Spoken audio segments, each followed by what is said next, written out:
আসসালামু আলাইকুম বন্ধুরা, এখন আমরা ছাদে যাই কি তুলবো কত ফল। এই যে আবার আছে, এদিকে আছে এই যে পুঁই শাকের ফল। আমি এগুলো দেখাচ্ছি সবাইকে। এই যে ফল, এই যে কলা, কত সুন্দর সুন্দর ফল।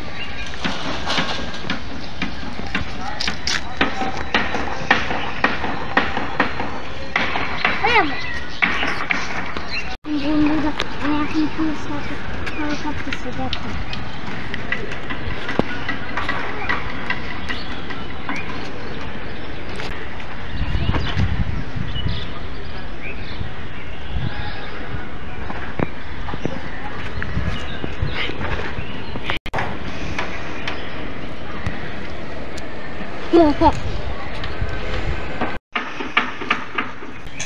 সবাই ভালো থাকবেন, আল্লাহ হাফেজ।